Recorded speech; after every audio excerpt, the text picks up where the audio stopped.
So thrive achievers, everything is possible to achieve if we are together. So our today's lesson, now time it is 15 hours. Let's start our today's lesson. And I've also prepared these questions, which is the first question and also the second question which we will answer for today's lesson. So many of you are on our website. We haven't done this free form motion, and many in the exam will find this question and I'll explain without difficulty. So what is free form motion? So free form motion, let's give an example. You are here. Imagine you are standing here, like this. Then you throw something. It goes what? On top, then comes back. So this is what we call free form motion. This is the motion in one dimension. It only affects in y. So I explained that in motion we have x dimension and y dimension. Now when you throw something, you throw up, then what happens? It also what comes back. Like you throw like this, then it comes back. So that is what we call free form motion.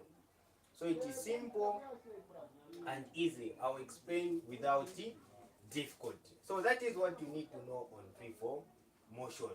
Sometimes you may ask, you are here, you throw something, it goes back. So it means that when you throw something, it will not go in x direction.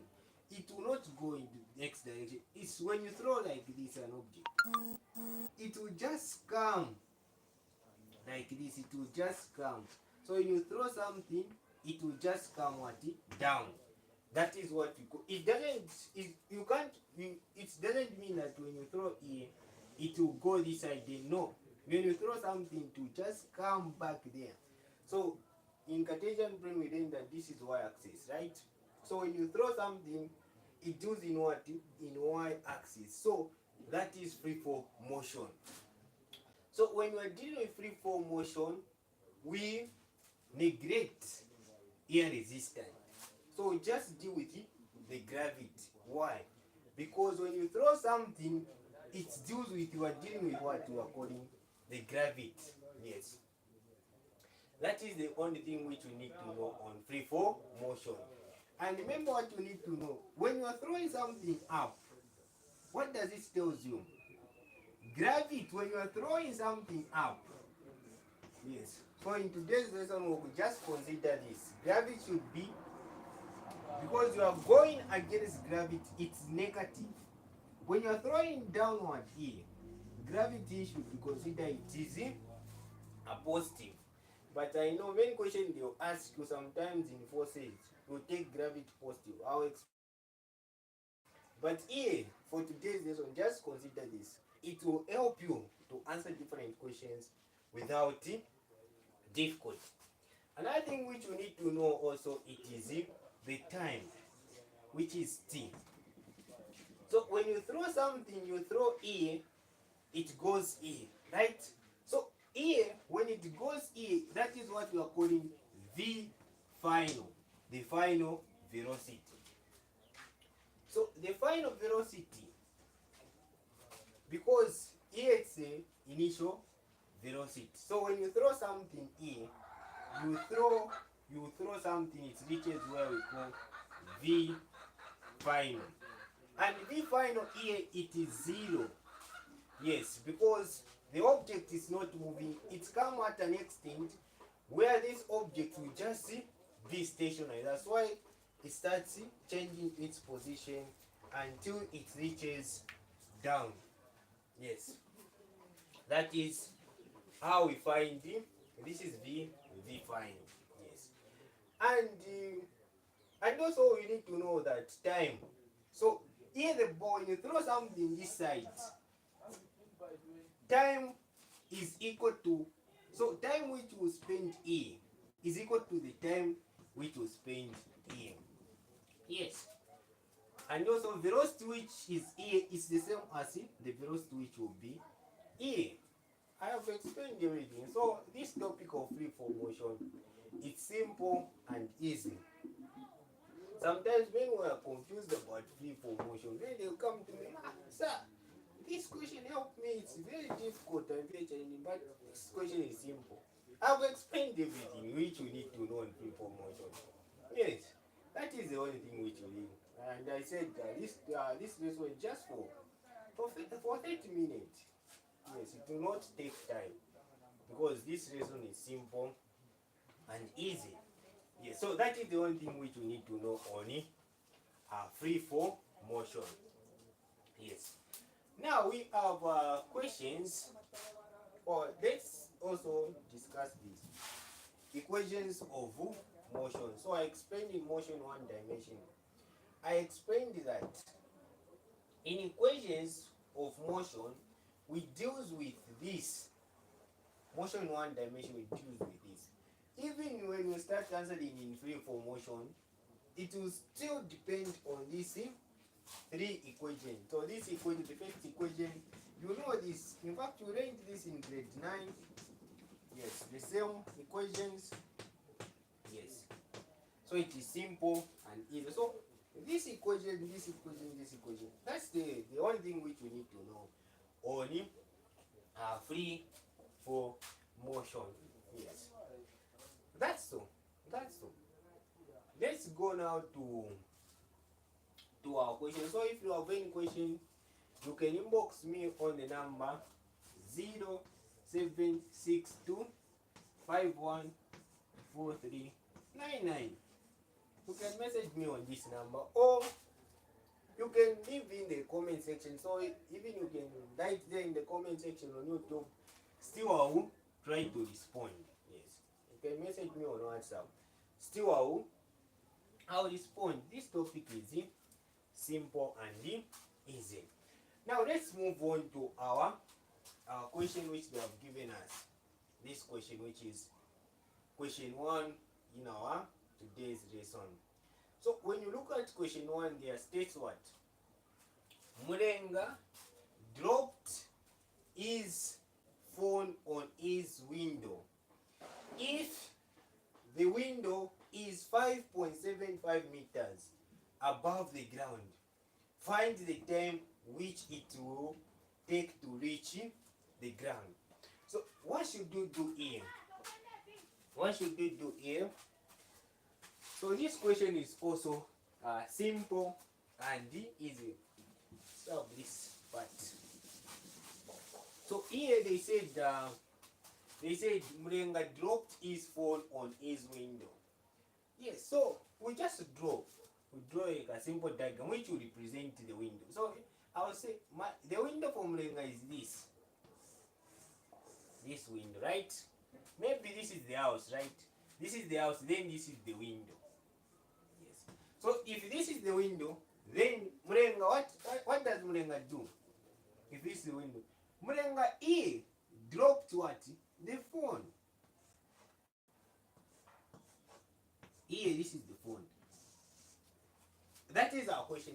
They say Mulenga dropped his phone on his window. So Mulenga dropped the phone on his window, right? Now the question they tell us, they have given us the meters. So the window is how many meters? 5.75 meters. So the window the window, the door, the house and the window compared, they said is what? 5.75 meters. That's so. Then they tell us to find what? Find the time which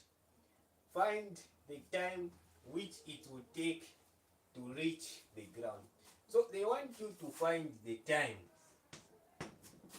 for what should you do to find the time?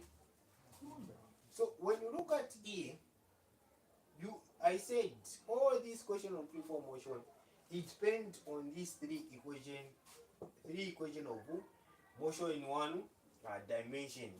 So when you look at this, we have on what? Well, on what? The height. So which formula can we use here? Remember, here we know that Mulenga dropped. So which means that when you odd something like this, I'm odding this.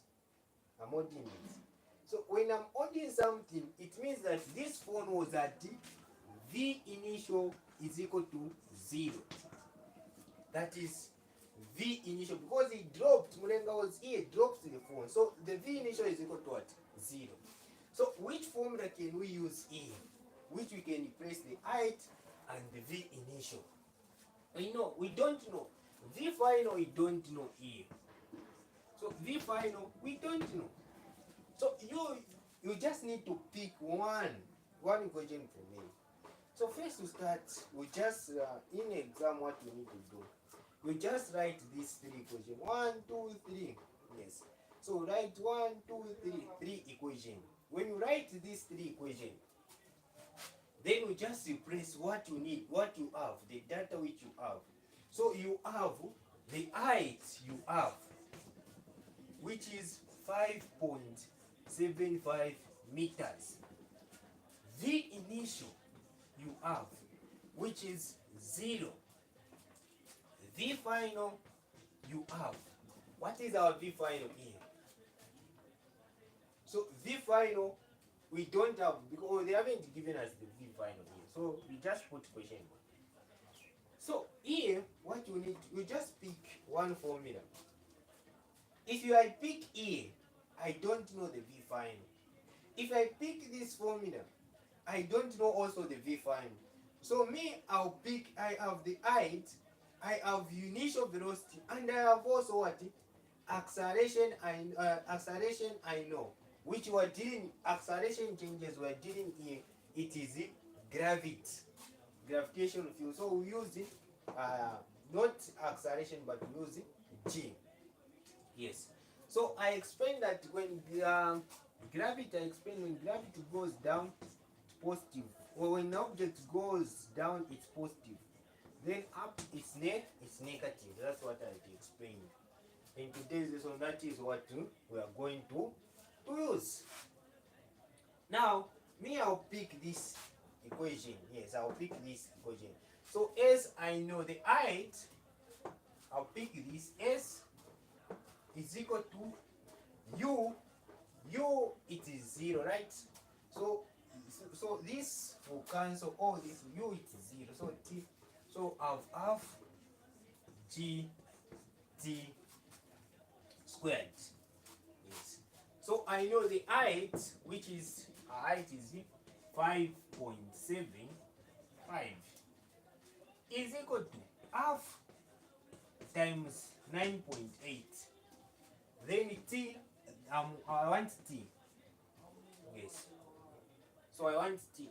Or sometimes even E, you can make so that it will help you. You can make T the subject of the formula without even answering. So make T here. So it will have T squared is equal to the root of, because T, which is 2h, this is height, S is height, so 2h over G. I'm just making this the subject of the formula. Then I just replace. So T will go. Yes. So T is equal to what? So 2, I know. So 2, our height, so just 2 times our height, which is 5.75, then over gravity, which is 9.8. Right. Then what is T? Yes.